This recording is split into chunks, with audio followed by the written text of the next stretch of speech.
kó má wá di pé ìgbà tó bá yẹ ká ìgbà tó kú bá wá débẹ̀ tán àṣẹ máa sọ pé à ń gbòòrò lọ́sàn gangan. Àwọn ọ̀rọ̀ yẹn kò jẹ́ ká máa gbọ́. If the Yoruba elite, the rich, the wealthy Yorubas, they should know it is not until it turns to war ni wàá ṣe wàá máa fowó ra ogun, wàá ṣe wàá máa fowó ra nǹkan ogun. No, don't allow war amongst us. Don't buy ammunition. Help us to build knowledge. Invest in the knowledge of your people. Invest in the preservation of your culture. Gbogbo nígbà tí ìyàn mú tí ò sí nǹkan kan, gbogbo wọn wá ní ẹ wo gbogbo wọn ṣèpàdé àwa àṣìkéré ẹ jẹ́ kí gbogbo wa lọ pa ìyá wa jẹ tá a bá fi jẹ ìyá wa tán bóyá ìyàn yóò ti kásẹ̀ ńlẹ̀. Gbogbo wọn ṣe. Wọ́n jọ sọ ni o, àmọ́ ajá ṣe kí ni o, ó gbé ìyá tiẹ̀ ó lọ fi pamọ́. Ọjọ́ tí wọ́n wá jẹ ìyá wọn tán ìyàn ò tí ì tán, ìyá jẹ gbogbo wọn. Ajá wa ń lọ ọ̀dọ̀ ìyá tiẹ̀ tó ti fi pamọ́. Ẹ wá ń rọra gbé ìyá ẹ̀ ó takùn wálẹ̀ láti ọ̀run fún òun ló ń jẹjẹ. Bọ́rọ̀ yẹn ṣe rí ni. Ní ìsín ìran Yorùbá àwa fẹ́ máa pa ìyá tiwa jẹ. Ajá tí wọ́n lọ gbé ìyá tiẹ̀ sọ́run. Delta State and I am Shekiri by tribe. Ó dẹ̀ mọ̀ pé àwọn kan máa ń rò pé kí ni Yorùbá one Delta State. Ẹ jọ̀ọ́ má bínú, Yorùbá ni one Delta State. Tá a bá ń sọ̀rọ̀, tẹ́ bá fetí sílẹ̀. We must know what we are doing. Consciously, intentionally, we must put our real history out there. It must be online. It must be orally documented. It must be done in videos. It must be written. Anyhow you can put it there. Let it be there. So that when the AI filters through everything, it will know which one is the truth. Hey, ẹ̀yin ọmọ Yorùbá. Eléyìí lágbára ó lékè nkà. Fọ́nrán tí mo mú wá yìí nígbà tí mo ń wò ó, ńṣe ni inú mi ń dùn torí mi ń wú. Kódà ara mi ń yá gágá. Wípé ṣé a sì ní ọmọ Yorùbá tó tọ́rọ̀ sọ, tó tọ́rọ̀ dá lẹ́nu ẹ̀, tó lè kojú àwọn olórí ilẹ̀ Yorùbá, pàápàá àwọn ọba wálẹ̀ Yorùbá. Ọ̀pọ̀lọpọ̀ yín lẹ mọ̀ gbajúgbajà adẹ́rìn-pòṣónú ìyẹn comedian tí wọ́n pè ní Seyi Law pẹ̀lú olùwádìí ìjìnlẹ̀ nípa àwọn ẹranko ìyẹn tí ọ̀pọ̀lọpọ̀ ènìyàn mọ̀ sí Arojinle sọ pẹ̀rẹ̀pẹ̀rẹ̀ ọ̀rọ̀ lórí ọ̀rọ̀ àwọn ọba, lórí ọ̀rọ̀ ààbò nílẹ̀ Yorùbá, lórí ọ̀rọ̀ bí ìlú ṣe rí táwọn ọba tí wọ́n ṣe bẹ́ẹ̀ ni pé kò kàn wọ́n àbí wọn ò rí, bí wọ́n ṣe ń pa àwọn ọmọ Yorùbá táwọn ọba ṣe bẹ́ẹ̀ ni pé kò kàn wọ́n, báwọn ọba aládé wọ́n ṣe ń fira wọn wọ́lẹ̀ níwájú àwọn aráàlú. Mo ní fọ́nrán yìí nígbà tí mo wò ó, inú mi dùn, ó dùn mọ́ mi nú gan ni. Ẹ bá mi pín fọ́nrán yìí kó dọ́dọ̀ gbogbo ọba tó wà nílẹ̀ Yorùbá. Bóyá tí wọ́n bá rí fọ́nrán yìí, bóyá wọ́n á ṣe àwọn àtúnṣe tó yẹ kó ṣe. Bẹ́ẹ̀ ni, tó bá ṣe àtúnṣe yẹn, bóyá ara á tù wálẹ̀ Yorùbá, bóyá wọ́n á fọwọ́sowọ́pọ̀ pẹ̀lú wálẹ̀ Yorùbá ká lè tètè débi tá à ń lọ. Ẹ bá yẹ kí n sọ̀rọ̀ jù, ẹ wá lọ gbọ́ ohun tí Seyi Law sọ nínú fọ́nrán yìí, ọ̀rọ̀ kì í síbẹ̀, ẹ wá lọ wò ó. Tó bá jẹ́ ti èdè Yorùbá ni àsọ, ó dẹ̀ tún ní ká sọ ti abínibí gangan tó jẹ́ làjẹ́ náà ni màá tún sọ.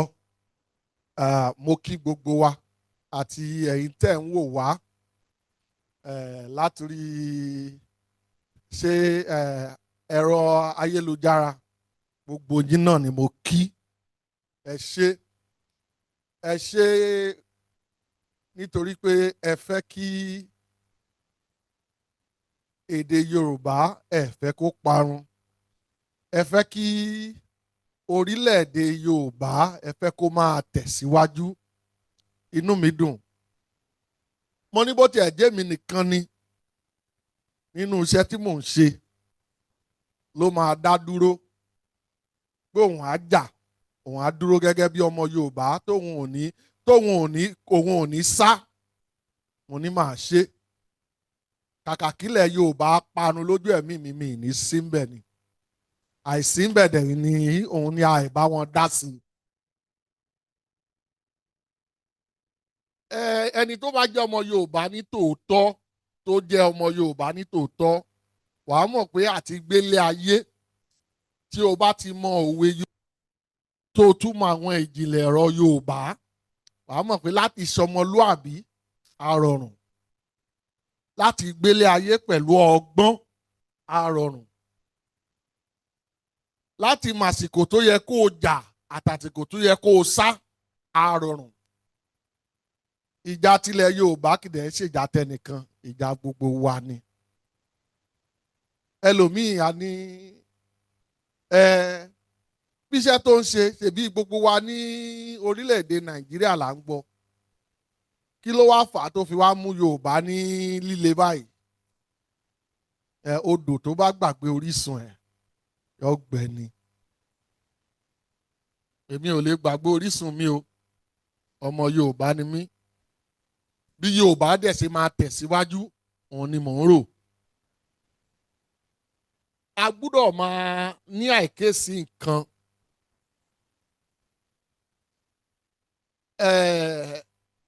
Orílẹ̀-èdè Nàìjíríà bá a ti ní ẹ̀yà lóríṣiríṣi. Ẹ jẹ́ n fi òyìnbó sọ eléyìí tí mo fẹ́ sọ yìí. A ní subnational politics, a dẹ̀ ní national politics.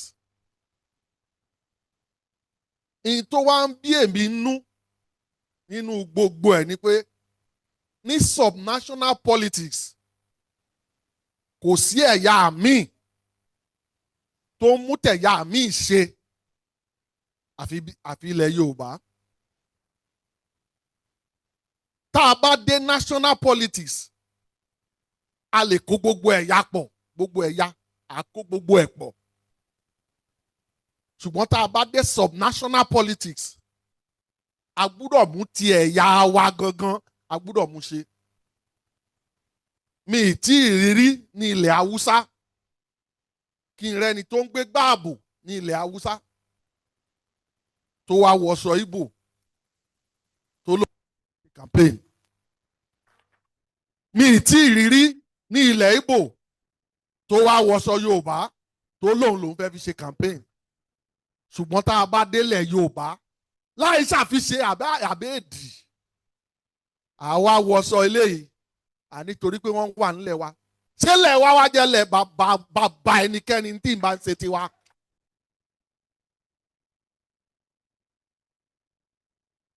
Bí mo bá ti sọ lẹ́nu ẹni tó bá ti fẹ́ bínú kó bínú sí mi. Ẹni bá fẹ́ bínú kó ṣe kí ni o, kó bínú. Yorùbá dẹ̀ ti ní ọmọ àlè ló ń rínú tí ò ní bí. Bó o bá lè bínú yẹn o, ọmọ àlè wá ni ẹ́. A gbúdọ̀ bára wa sọ eléyìí tó jẹ́ òótọ́ nínú ọ̀rọ̀. Wọ́n ní bọ́mọ ìyá méjì bá wọnú ilé tí wọ́n jọ sọ̀rọ̀ tí wọ́n rẹ́rìn jáde, wọn ò tí ì bára wọn ṣe eléyìí tó jẹ́ òótọ́ nínú ọ̀rọ̀. Wọ́n sì ń parọ́ fúnra wọn ni. Ṣùgbọ́n tá a bá jọ wọnú ilé tá a jáde tójú lé jáde, a jẹ́ pé ọ̀rọ̀ kan débì kan ni. A jẹ́ pé ọ̀rọ̀ kan ṣe kí ni o, ó débì kan ni. A bá lejò jà, a ní ká lejò mọ́ ṣe. Ṣùgbọ́n àlejò gbúdọ̀ mọ ara ẹ̀ lálejò.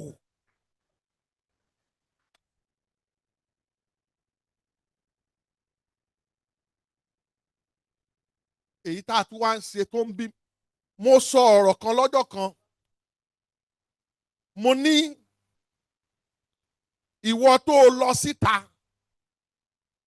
tó o lọ pọkùnrin tó o ní ó wá báyàwó rẹ wí, tó o ní ó wá bá ẹ bọ́mọ rẹ wí, ọjọ́ tó bá báyàwó rẹ sùn ìwọ ló fà á. Ìwọ ló fà á. Ẹnìkan ní ọ̀gbẹ́ni Ṣèyí ṣebí ìwọ gan-an bí ìyàwó rẹ ṣebí ọmọ ìlú Ìgbò ni.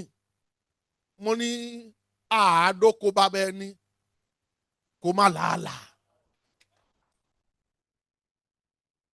Ní ilẹ̀ Yorùbá bàbá ọmọ ló lọ́mọ.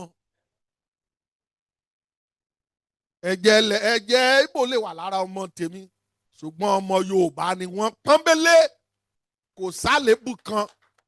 Ìta dẹ̀ fi mara wa nílẹ̀ Yorùbá wà kọ́kọ́ jọmọlúàbí, ìwà la fi máa mọ̀ pọ́mọ Yorùbá ni ẹ́.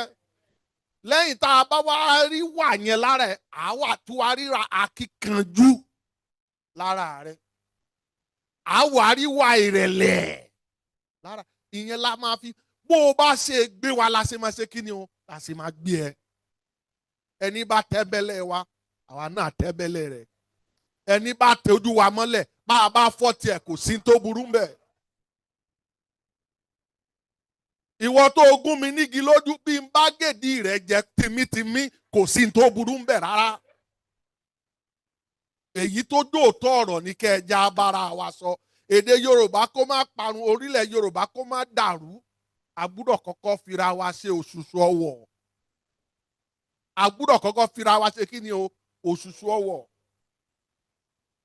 ìtò tún máa ń bí mi nú àwọn òṣèlú yẹ Yorùbá wọn mọ bí wọ́n ṣe ń gbà wọn ọmọ Yorùbá lárugẹ.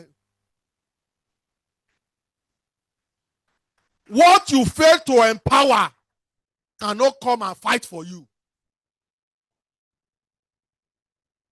Mò ń bá àwọn òṣèlú ilẹ̀ Yorùbá sọ̀rọ̀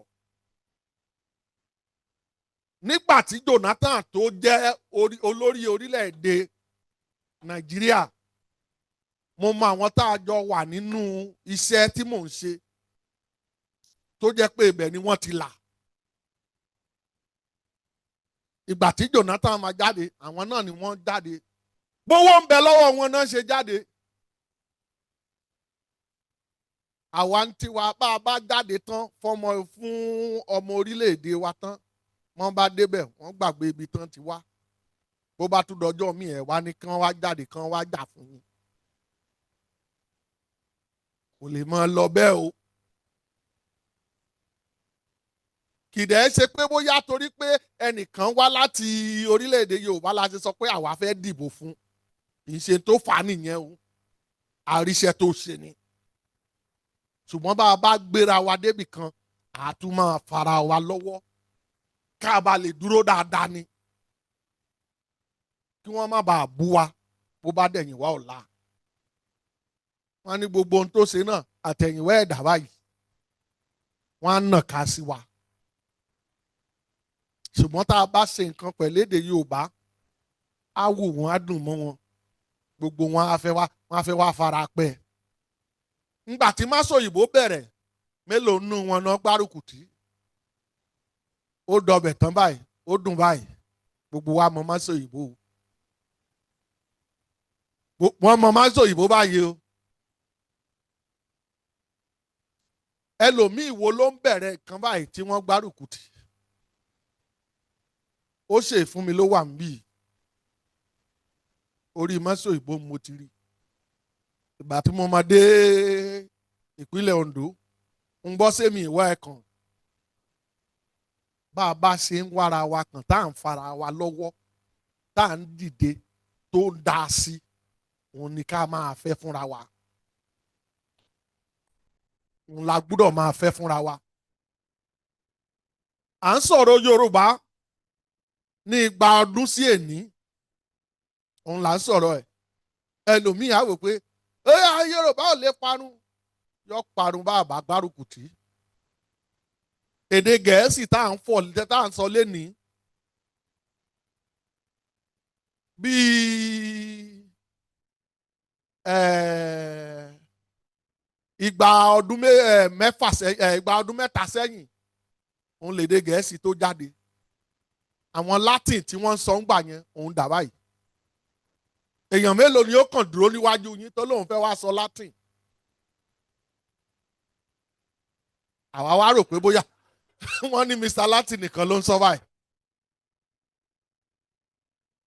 èèyàn mélòó ló fẹ́ wá dúró síwájú yín tó fẹ́ sọ Latin tẹ́ ẹ fẹ́ gbọ́ bọ́n bá sọ Latin báyìí lójú yín bẹ́ẹ̀ bá gúgù ẹ̀ mọ̀ tán ẹ̀ mọ̀ túmọ̀ ẹ̀ ìwọ̀nba tá a mọ̀ nínú ẹ̀ kò ju sẹ̀tẹ́rì pàríbọ̀sì lọ non-civil said at least ìyẹn skul mọ́tò tèmi ní a máa pariwo Victoria Asata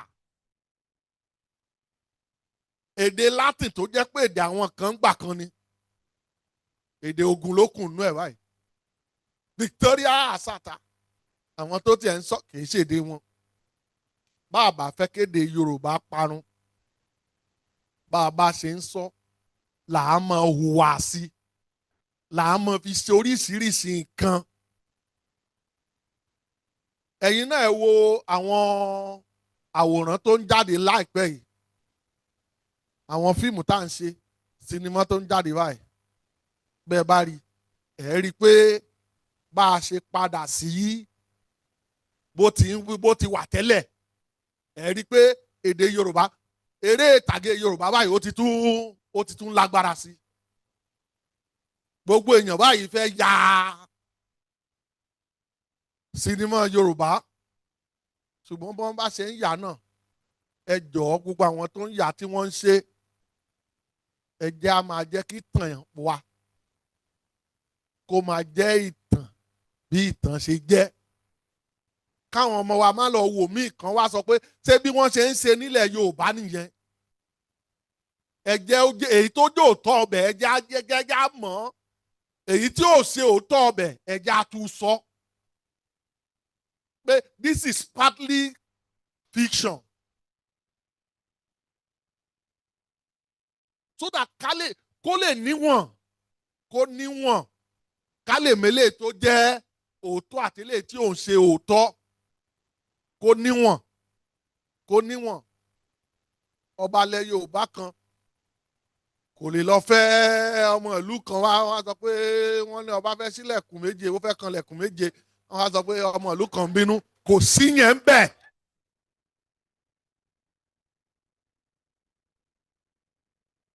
nílẹ̀ Yorùbá kò sówú láàfin là ń gbọ́. ẹ jẹ́ kó máa yé àwọn ọmọ wa, kò sówú láàfin. àbáròjinlẹ̀ ṣé èyí tí mo sọ ẹ̀ ṣe.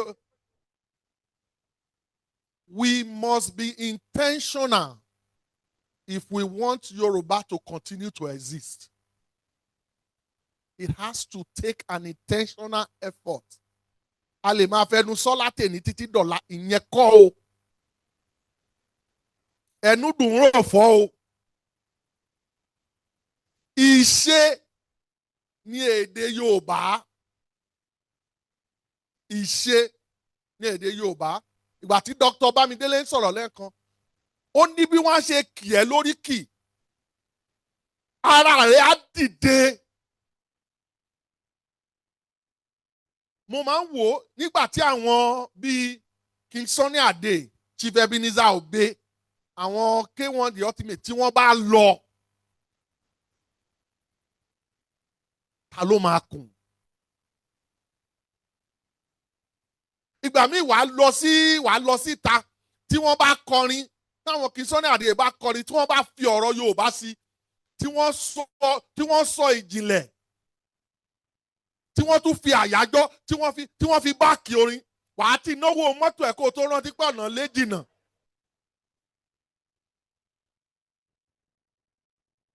For me as a person, when I joined the comedy business, there was a place I had to make a distinction for myself.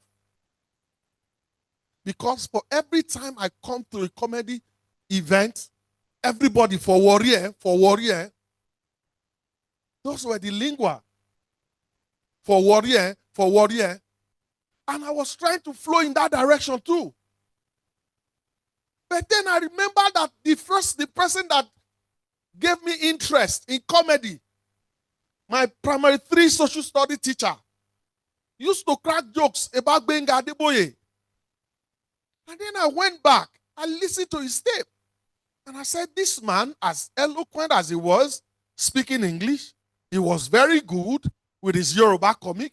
He was also very good with music. You know, he has different parts in himself.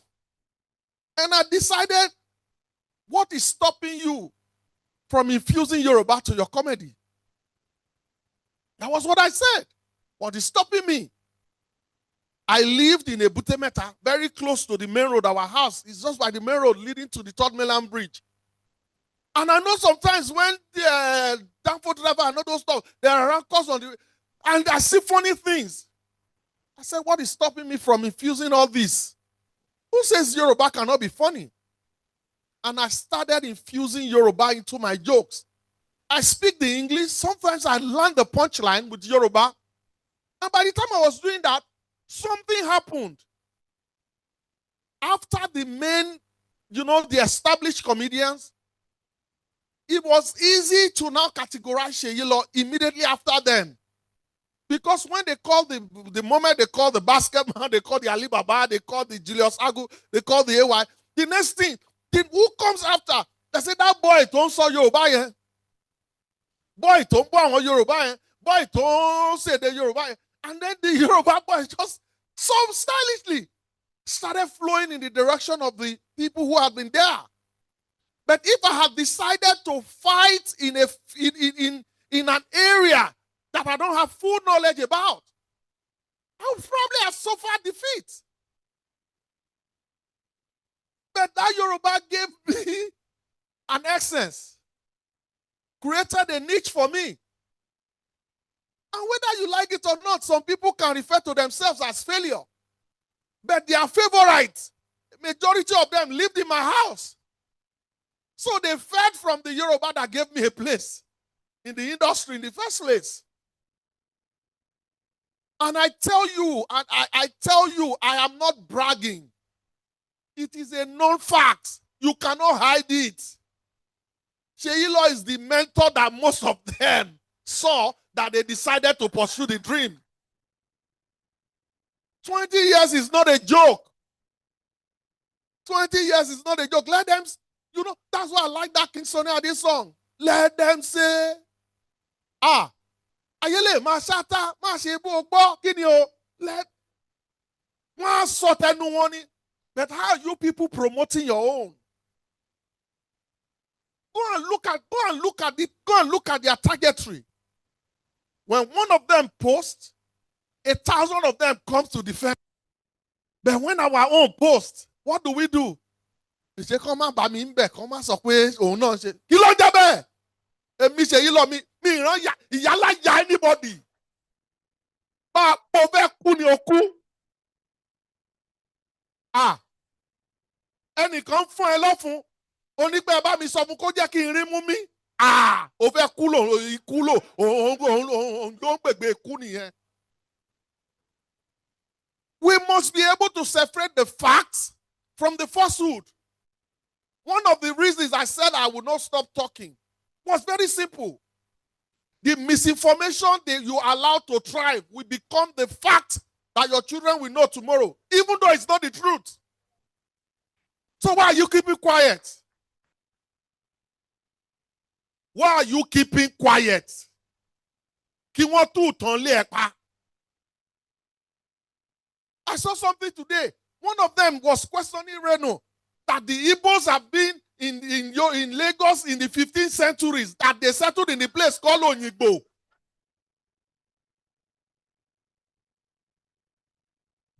Mo lóyìnbó tí mo fi ẹsẹ̀ àìmọye ìgbà tí mo fi ẹsẹ̀ palẹ̀ lóyìnbó.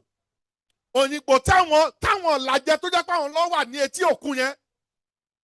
Lóyìnbó tó jẹ́ pé àwọn ẹ̀gbọ́n ìyá mi wọ́n tagi lóko bàbá. Àwọn ọmọ wọn tagi ń bẹ̀. Lóyìnbó tó jẹ́ pé oko bàbá làwa ti ń jẹ ẹ̀wà àgànyìn. Ìyá ẹlẹ́wà àgànyìn lóko bàbá. But somebody will tell you to keep quiet.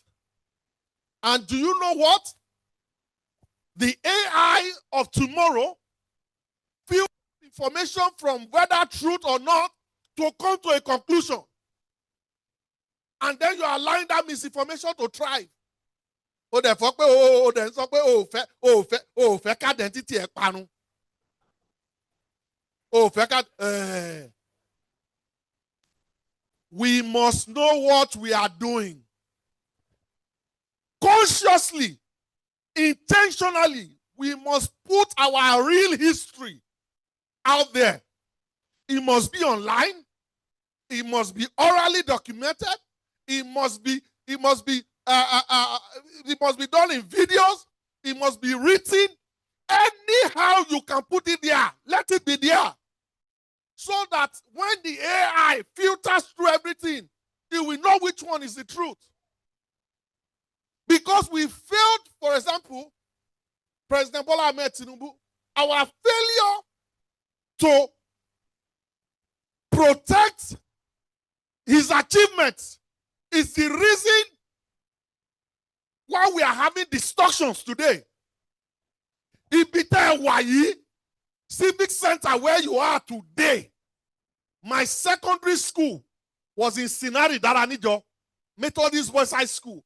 We used to trek to Maroko Sanfield bus stop here to take buses. It was one single lane, one car here, one car on the other side.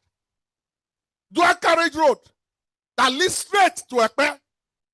This place was a dump site. Ibite Waleni Dankpeni Civic Center was a site. We go home for weekend, we come back, and we hear news. Those were the things we were hearing until this place was concession and things were built and the place was changed. Somebody said he was going to put children in the slum.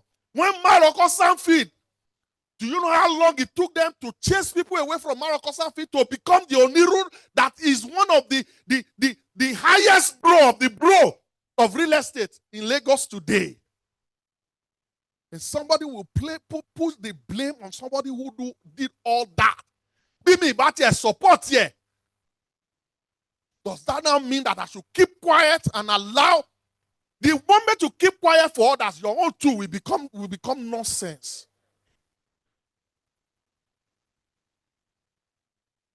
So if we want Yoruba, see, it has come to a time in Yoruba land that we must, as a matter of fact, at Awon Bawao, even if it's misbehaving, we must know when to pay respect so that our traditional institutions are not rubbish. Kì í ṣe gbogbo ọba ilẹ̀ Yorùbá ló tó bọ̀wọ̀ fún. Tọ́rọ̀ ọba mi akàn sọ̀rọ̀ ṣákálá bó ṣe wù ú. A mọ̀ wọ́n o. Ṣùgbọ́n ìyẹn mi pé a gbọ́dọ̀ wá kó gbogbo aṣọ wa tó dẹ̀tí nù. Wọ́n sọ pé kálejò máa wò wọ́n bá a ṣe ń fọ́. Ìgbà yẹn wọ́n wá rí i pé boxers yẹ lọ́mọ ti yà nídìí. That's why sometimes when we want to criticize some of our obas, we keep quiet, not because we don't know what to tell them.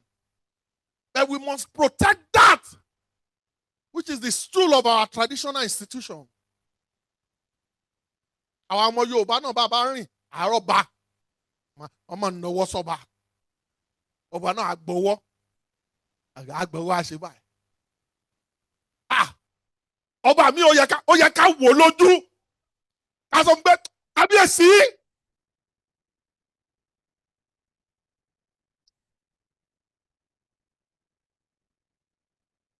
Ó tọrọ bàbá ìsọkúsọ ni.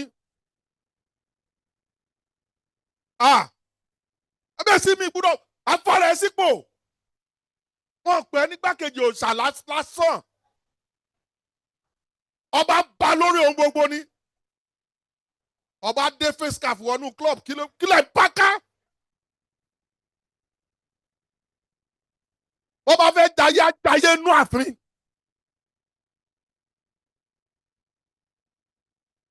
Òótọ́ ọ̀rọ̀ ní ká má sọ òun. Those who should protect the institution, who should protect the language, should not be the one desecrating it. Kó má wá di pé ìgbà tó bá yẹ ká ìgbà tó gún bá wá débẹ̀ tán láṣẹ wá sọ pé à ń gbòòrò lọ́sàn-án gangan. Àwọn ọ̀rọ̀ yẹn kò jẹ́ ká máa gbọ́. If the Yoruba elite, the rich, the wealthy Yorubas, they should know it is not until it turns to war. Ni wàá ṣe wàá máa fowó ra ogun, wàá ṣe wàá máa fowó ra nǹkan ogun. No, don't allow war amongst us. Don't buy ammunition. Help us to build knowledge. Invest in the knowledge of your people. Invest in the preservation of your culture. The lack of investment in preservation in knowledge, òun ló fà tí ogun Kírìjí wọ̀ tó fi pẹ́. Àwọn tó lówó nílẹ̀ Yorùbá, ìkángun ni wọ́n rà. That was why the war was prolonged. Invest in knowledge. Invest in the unity of your people. Bí gbogbo wa ṣe ń gbárùkù ti ojúde ọba bàbá gbọ́ pé wọ́n ń ṣe ògùn náà ní Ondo àgbé sókè bàbá gbọ́ pé wọ́n ń ṣe ìgọ́gọ́ festival lọ́wọ́ à lọ síbẹ̀ àgbé sókè ògùn pa bàbá ẹnìkan rí ni.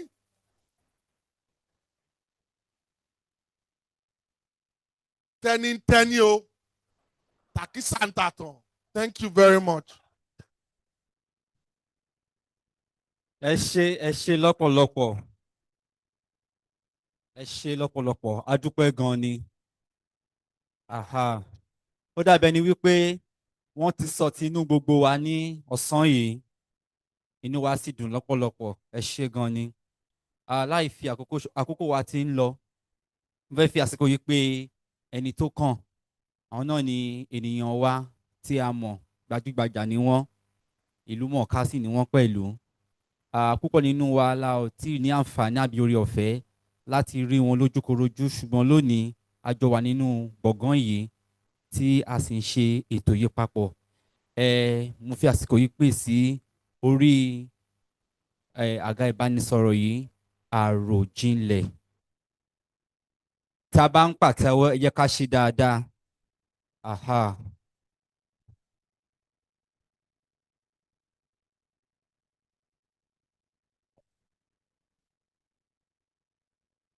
Ẹ káàsán àsìkò déédéé wòye o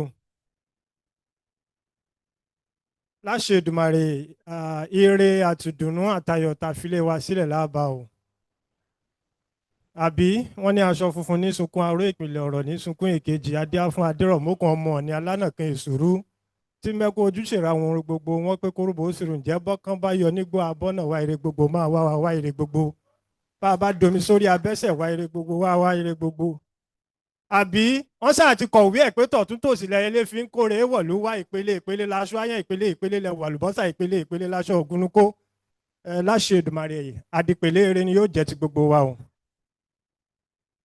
Inú mi dùn púpọ̀ láti wà níbí lónìí gbogbo nǹkan tó bá ti jẹ́ nǹkan Yorùbá mọ bó ṣe máa ń ṣe mí ní alẹ́ àná a wà níbi tá a ti ń jayé pẹ̀lú máṣe òyìnbó àwa ń sọ̀rọ̀ kan àwa méjèèjì sì jọ sọ lẹ́ẹ̀kan náà pé téèyàn bá ń tún ayé wá ìbá ní kí n má ya Nàìjíríà yìí ṣùgbọ́n tí ìbá ya Nàìjíríà báwo ní í ṣe ya Yorùbá ìdí tí màá ṣe tún Nàìjíríà wá ni láti jẹ́ Yorùbá ṣe rí ẹni tó bá gbọ́ èdè Yorùbá tó sì tú àṣà Yorùbá wò níwọ̀nba tẹ́ bá jókòó ọ̀rọ̀ Yorùbá ẹyọ kan ṣo ẹ lè máa fi ìṣẹ́jú mẹ́wàá rò ó ọjọ́ tí mo kọ́kọ́ gbọ́ mélòó lọ́kànjú àfẹ́ lá nínú yọ̀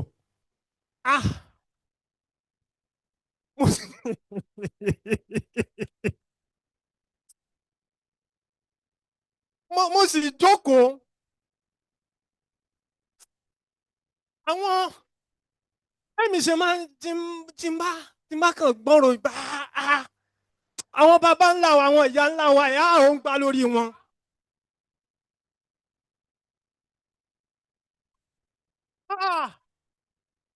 Ló fi jẹ́ pé tí mo bá rẹ́ni tí ọ̀gbẹ́ni Mufta ẹjọ́ ẹ dìde ẹjọ́ ẹ bá mi fún bàbá yìí látẹ̀wọ́.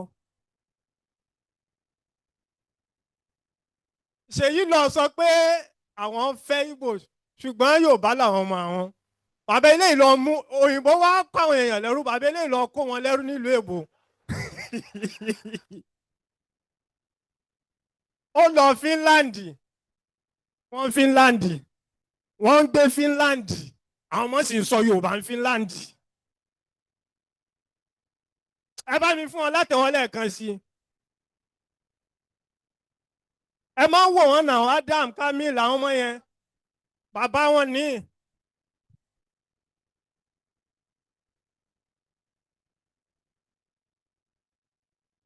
ṣẹ́rí ló fi jẹ́ pé àti sìn a gbọ́dọ̀ bẹ̀rẹ̀ wọ́n ní òòṣà tá a bá mọ́mọdé díẹ̀ kí ni yóò ṣẹlẹ̀ sí yóò parun ni gẹ́gẹ́ bí ẹ̀gbọ́n mi Ṣèyí lọ bí wọ́n ṣe sọ ṣẹ́rí ìgbárùkù ti ara wa ìfara wa lọ́wọ́ sókè ìbára wa ṣe ìdúró tira wa lásìkò tí àwọn kan bá gbójú àgàn tira wa. Mo kọ nǹkan kan sórí Twitter láàárọ̀ yìí kò yí ọ̀pọ̀lọpọ̀ ṣùgbọ́n bí ọ̀rọ̀ Yorùbá ṣe ń jẹ́ òwe ni. Àwọn ọmọ ẹ̀yà yẹn méjì nínú wọn wọ́n kúrò nínú ẹgbẹ́ wọn tí wọ́n máa ń wà wọn. Àṣìrẹ́ nìkan kó bú wọn, àṣìrẹ́ nìkan kó fà wọ́n láṣọ ya.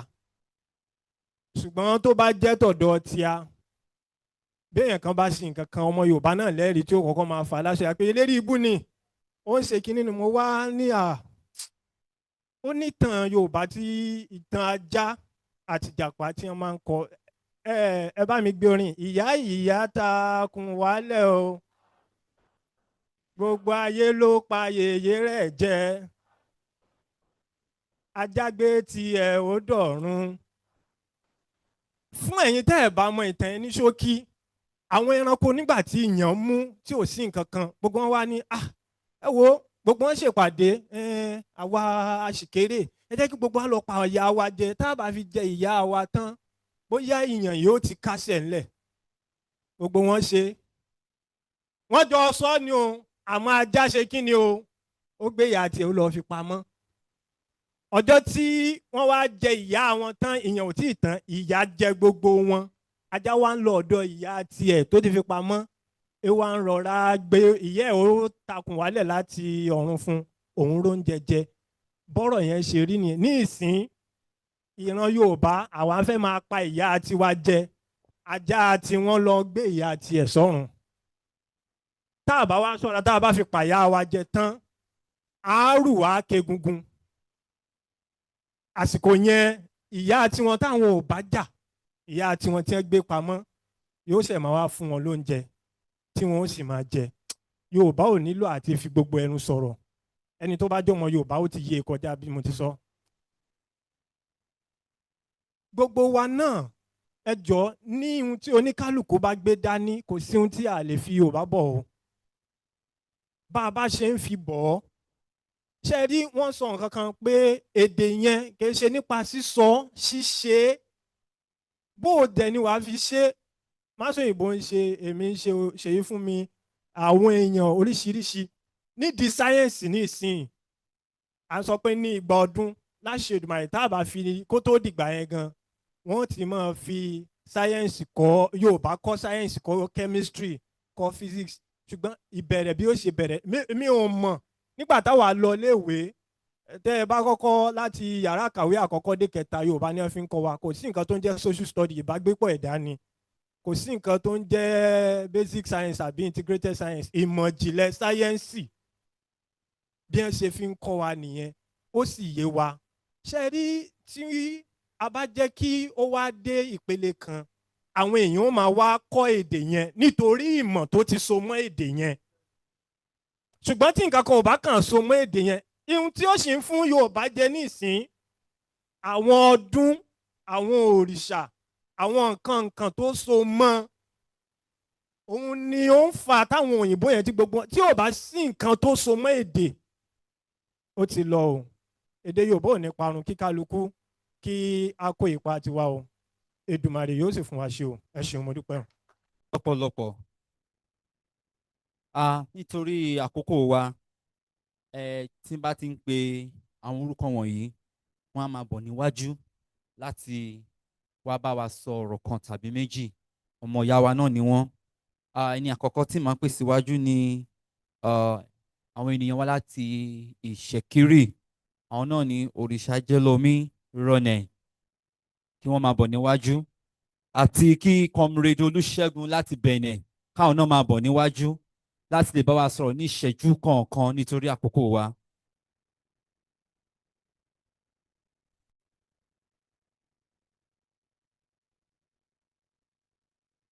Bákan náà ni a fẹ́ fi àsìkò yìí pé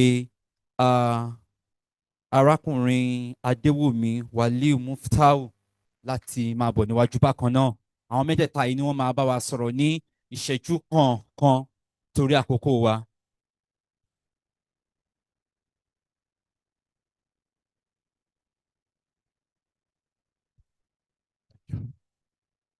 Ẹ ṣé o, mo kí gbogbo ilé. Orúkọ tèmi ni Muftau Adéomi Wàlíù. Mo jẹ́ ọmọ Yorùbá àtàtà tí mo sì ń gbìyànjú láti gbé àṣà Yorùbá ga níbi tí mo wà. Mo kí gbogbo àwọn tí wọ́n ti kọ́kọ́ sọ̀rọ̀, sì kí gbogbo àwọn tí wọ́n máa sọ̀rọ̀ lẹ́yìn tèmi bá tún sọ̀rọ̀ tán. Mo gbà ládùúrà wípé àṣà Yorùbá ò ní parun. Mo fẹ́ gbà wá níyànjú ká jọ̀ọ́ torí tọlọ́run tó lédùmarè ká máa fi èdè Yorùbá kọ́ àwọn ọmọ wa. Èdè Yorùbá jẹ́ nǹkan tó ṣe pàtàkì. Ó jẹ́ nǹkan tèmi múlò níbi tí mo wà láti fi tọ́ àwọn ọmọ mi. Tá a bá fẹ́ kí ọmọ yàn kó yanjú, èdè wa jẹ́ nǹkan gbòógì tá a lè lò láti fi tọ́ ọmọ látọ̀yè. Ń fún wa ní àwọn àpẹẹrẹ kéékèèké kan tí mo fẹ́ ká kọ́ àwọn ẹ̀kọ́ kéékèèké kan láti bẹ̀. Bí mo ṣe máa ń bá àwọn ọmọ mi sọ̀rọ̀ nínú ilé, mi ò kì í yàtọ̀ tí n bá data. I don't normally change my tone. The way I talk to them at home is the way I talk to them in public.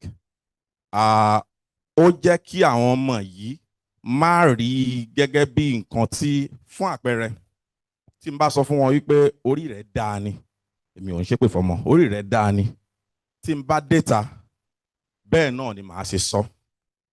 Bó tilẹ̀ jẹ́ pé níbẹ̀rẹ̀ àwọn ọmọ yẹn ò mọ̀ wípé torí pé àwọn tó wà lágbègbè yẹn èdè yẹn ò yé wọn.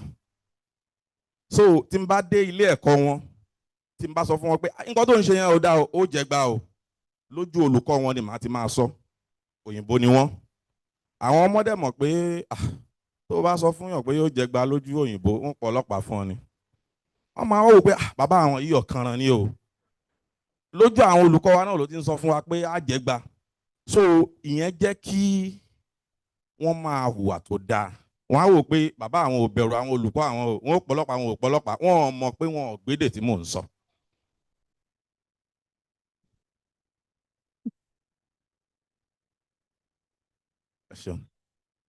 Ẹlẹ́ẹ̀kejì, èdè jẹ́ nǹkan tí ó máa ń kó èèyàn yọ nínú ewu. Ó ti kọ́ mi yọ nínú ewu lọ́pọ̀lọpọ̀. À ń gbé orílẹ̀-èdè kan gbà kan tí mo fi orúkọ bò láṣìírí. A wá gbé bẹ̀ mọ́ àti padà sí Finland. Ìgbà tá wa ń padà lọ, mo ti wò pé àwọn ẹ̀ṣọ́ aṣọ́bodè ó bi wá pé ṣé bílẹ̀ ń gbé. A sì lè sọ fún wọn pé àgbé bẹ̀ mọ́. Wá sọ ní Yorùbá fáwọn ọmọ mi pé tá a bá ti dọ́dọ̀ ẹ̀ṣọ́ aṣọ́bodè yẹn, ó gbọ́ nǹkan tí n bá ń sọ, bó jẹ́ irọ́ ni bójú òdodo ni ẹ dákẹ́ ni, mo gbọ́dọ̀ gbọ́ nǹkan lẹ́nu yín o. Wọ́n láwọn ti gbọ́. Ìgbà tá a débẹ̀ tó bi mí pé do you live here? Ìkànnú àwọn ọmọ mi fẹ́ sọ pé rárá, ẹ̀gbọ́n wọn ní ò gbọ́dọ̀ sọ̀rọ̀ o. Bàbá wa ti láàbọ̀dọ̀ wí nǹkan bí o. So tó bá jẹ́ wípé ó sọ̀rọ̀ tó sọ wípé ibi kọ́ là ń gbé, ẹ mọ̀ pé wàhálà ó ṣẹlẹ̀. Ọlọ́run ò dẹ̀ ní jẹ́ ká rí wàhálà.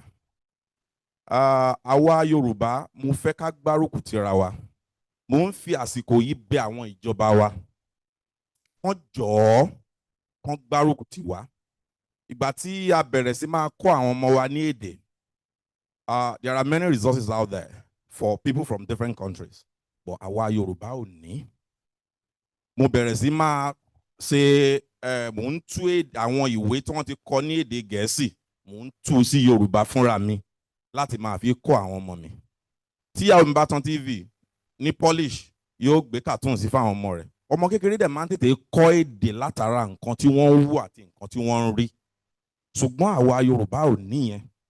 Gbogbo orílẹ̀-èdè tẹ́ ẹ bá dé, gbogbo àwọn Disney movie tó ń ṣe, gbogbo àwọn cartoons tó ń ṣe, náà ti tú sí èdè wọn táwọn ọmọ wọn ń rí wò tó ń jẹ́ kí wọ́n kọ́ èdè yìí dáadáa. Ṣùgbọ́n àwa tá a jẹ́ Yorùbá ò níyẹn. So mò ń fi àsìkò yìí gba àwọn ìjọba wa níyànjú kán jọ̀ọ́ kán bá wa wo nǹkan tán lè ṣe láti jẹ́ wípé àwa náà á ní àwọn nǹkan oríṣiríṣi tá a lè máa fi kọ́ àwọn ọmọ wa nílé. Some parents are not intentional like me. Ṣùgbọ́n tó bá jẹ́ pé wọ́n bá ní àwọn nǹkan oríṣiríṣi tán lè máa fi kọ́ àwọn ọmọ, yóò jẹ́ kó rọrùn fún wọn. Gbogbo wa ò lè rí bákan náà. Ibi tèmi kù sí, ẹlòmíì dá ń bẹ̀. Ibi tẹ́lòmíì dá sí, èmi kù síbẹ̀. So ẹ jọ̀ọ́ torí tọlọ́run, Ọlọ́run á túnbọ̀ máa ràn wá lọ́wọ́. Lẹ́ẹ̀kan sí ní ìparí, mo fẹ́ kí àwa tá a jẹ́ Yorùbá tá a wà lókè òkun, ká máa gbára wa níyànjú láti máa kọ́ àwọn ọmọ wa ní èdè. Mo ní ọ̀pọ̀lọpọ̀ ọ̀rẹ́ níbi tá a jọ ń gbé tó jẹ́ pé ìgbà tí mo bẹ̀rẹ̀ àwọn ń sọ fún mi ní wípé wú Yorùbá help. Èdè yìí jẹ́ nǹkan tí ọ̀rọ̀ yìí máa ń bà mí nínú jẹ́.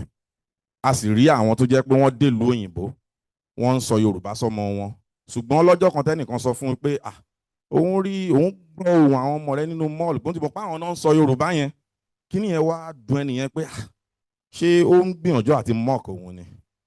Ìdí tí ò fi sọ Yorùbá sáwọn ọmọ rẹ̀ mọ́dọ̀ nìyẹn. Ẹ jẹ́ ká máa jẹ́ ẹni tí ó máa ranra wa lọ́wọ́, tí ó máa gbéra wa lọ́wọ́ sókè ni, ẹ má jẹ́ ká jẹ́ ẹni tí ó máa jára wa sílẹ̀. Ẹ ṣé. Ẹ ṣeun lọ́pọ̀lọpọ̀. Ní báyìí mú pé ẹ máa bọ̀.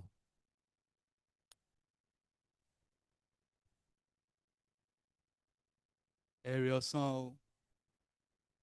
Èrè ọ̀sán o. Orúkọ mi ṣe Olùṣẹ́jọ́lọ́mi Ranse. My name is orúkọ mi ni Olùṣẹ́jọ́lọ́mi Ranse. I am from Delta State and I am Shekiri by tribe. Mo dẹ̀ mọ̀ pé àwọn kan máa ń rò pé kí ni Yorùbá one Delta State. Ẹ jọ̀ọ́ má bínú, Yorùbá ni one Delta State. Tá a bá ń sọ̀rọ̀, tẹ́ bá fetí sílẹ̀, ẹ gbẹ́dẹ̀ wa. Ọ̀kan ni wá o. And even ibi tí mò ń gbé táwọn bá mi pé Yorùbá ni Yorùbá ni wá, báyìí jẹ́ Yorùbá. Kò tó bá kọ́kọ́ sọ fún ọ ni wípé ẹ jẹ́ ìjà kan 1 2 3. Ọ̀kan ní Ṣẹ̀kírì o, ọ̀kan, méjì, mẹ́ta, mẹ́rin, márùn, mẹ́fà, méje, mẹ́jọ, mẹ́wàá. Is that not Yorùbá? So why are we not Yorùbá? Àwọn kan tó pé kí ló tẹ́ fi múra báyìí tẹ́ ẹ̀ múra bíi Yorùbá tó wà ń wẹ̀. Mo rí picture kan Twitter, picture Aláàfin Ọọ̀ni of Ifẹ̀, àwọn tó wà lẹ́yìn ẹ̀ bó ṣe múra lélẹ́yìn náà. So I've come to believe that probably the trade we have westward with the Malians evolved the way the Western Yoruba dressed. We're all Shekiris. We kept our dressing modified by the trade we had with the Portuguese. And I am also the coordinator for Tiwaya Edo Delta. We have the Yoruba tribe also in Edo State, the Akoko and the Usen. And the other, our brothers in Olukumi that we had a meeting with some weeks back, yes. So we are a larger body and we are proud to state unequivocally that we are Yorubas. Thank you. Ẹ ṣé lọ́pọ̀lọpọ̀. Arákùnrin Olúṣẹ́gun ó ti kàn yín báyìí. Tout le monde? Vous allez bien?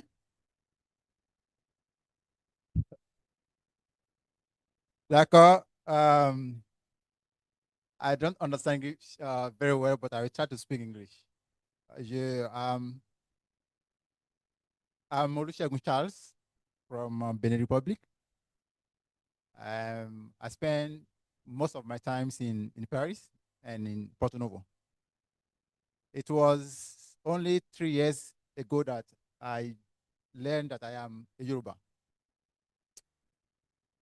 For those who know Benin Republic, those who speak Yoruba at home are from Ajache, Porto Novo, from Ketu, from Kobe, also from Save, Sakete.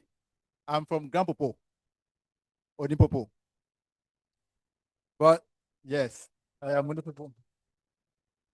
But mind you, there are still thousands of Yoruba people like me that don't know that they are Yoruba. As I was saying, it was 3 years ago that I learned that I'm Yoruba. My name is Olusegun.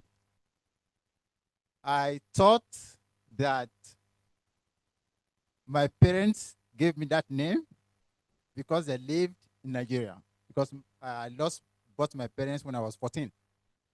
And I didn't have connection with my family. So I speak Yoruba because I lived in Porto Novo, Ajache, where people speak Yoruba. And 3 years ago, I was in Ibadan for a French conference. And then when I introduced myself from Grand Popo, the Yoruba elders that are there were singing the Oriki that Nipopo. I say, no, I'm not Yoruba. I am from Grand Popo. They say, you don't.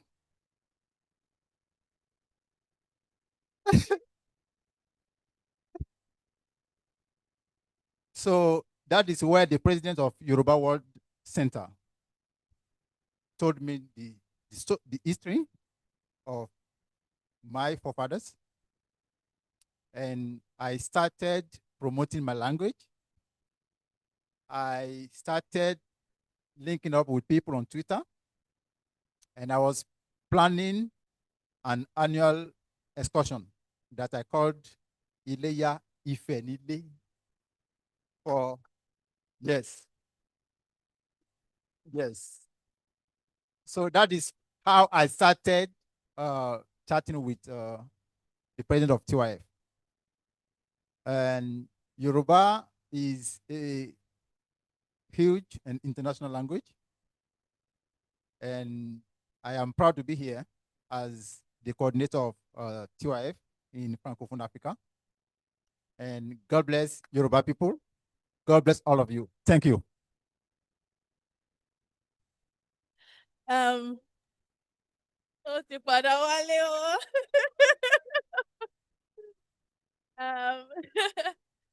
Ẹ ṣeun, thank you so much.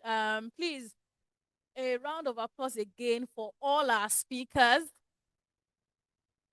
And another round of applause for our brothers that have finally come home.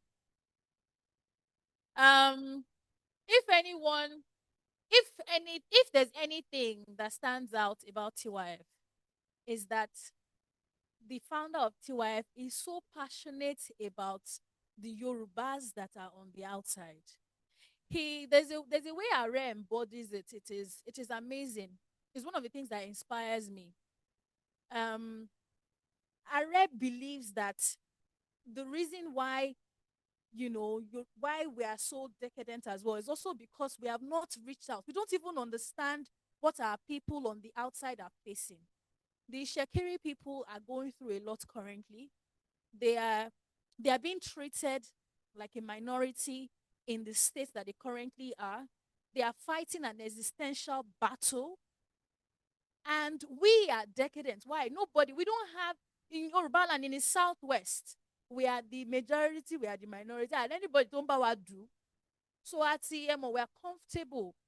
And that's why we think that we see Nigeria through our own lens, the lens of comfort. You don't know that the day you lose your land, the day you lose being majority in this land, is the day you would understand what it means to be Nigerian. Our people know what it means to be Nigerian.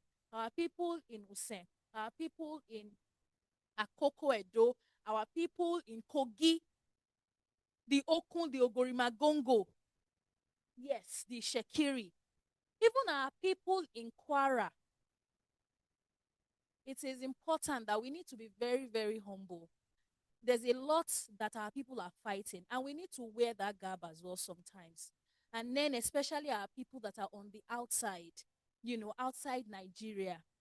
Arojinle said something that the reason why he wants to be Yoruba is so that he can be Nigerian. No, we have Yorubas that are indigenous to all these other places. Unfortunately, our leaders were post-colonial. Awolowo did more than enough. He did more than enough. Unfortunately, we had the leaders that came after Emo. The land was sweet, everything, so they forgot. And that's why we are here. We need to roll our sleeves. We need to do the work. Esheon. So we're going to now connect to London so that they can then address us. Thank you very much. Esheon, adúpẹ́ o. Téèyàn bá lè gẹṣin wọnú mi báyìí, yóò kàn máa lọ tààràrà ni. Such a beautiful time to be alive, to see the wonders of the passion that our people carry within. Honorable Seyi Law, you got me riled up, man. You absolutely got me excited. Ẹ kú iṣẹ́, Olódùmarè á máa jù yín ṣe o. Ọwọ́ ayé ò ní ká yín láṣẹ Ìdùmarè.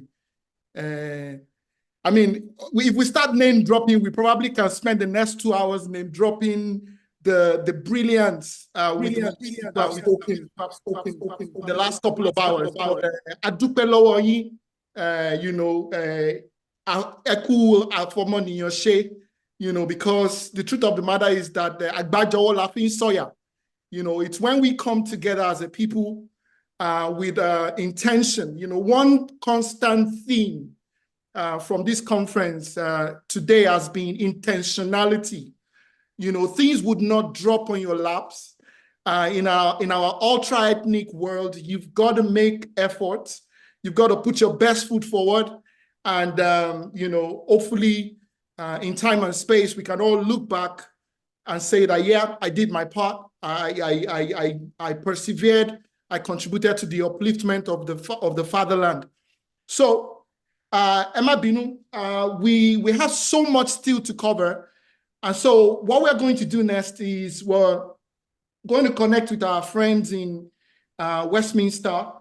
And we're going to have Abagunkole Omololu address us shortly. He's going to be talking about the role of Afenifere with respect to Yoruba land in 200 years. And so if Abagun can start making his way to the podium as I read his citation, that would be awesome. Ẹ ṣeun púpọ̀. Wọ́n ń ṣe àjòjì fún wa, ara àwọn bàbá Sàlẹ̀ wa ni. These are the people that, when it was not cool, to be Yoruba, these are the people who stood and said, you know what, we're going to hold forth. We're going to, stand to be counted. Abagunkole Omololu is the organizing secretary of Afenifere Worldwide. Baba is, he doesn't like to toot his horn at all, but we just want to appreciate you, sir. Ataro not ti wà ní Westminster, tí wọ́n, jókòó láti bá wa sọ̀rọ̀. Can I ask our people to please, okay, I think, we're going to have to move on to the next speaker. So right about now, I think we're going to hear from our own Dr. Bukola Adeniji, who is the General Secretary of the Think Yoruba First Worldwide. Dr. Bukola is a very brilliant and passionate woman. Yalode, she's got the vibes, she's got that power, that Yoruba women of antiquity, exemplified. She's very passionate about our people. She's an assistant professor of medicine at Gissinger Health Systems in the United States. She brings a unique international perspective to today's discussion on United States of Nigeria, the place of Yoruba nation within the United States of Nigeria, and the whole proposition around ethno-linguistic federalism. So I'm going to ask Dr. Bukola to please speak to us. Ẹ ṣeun púpọ̀.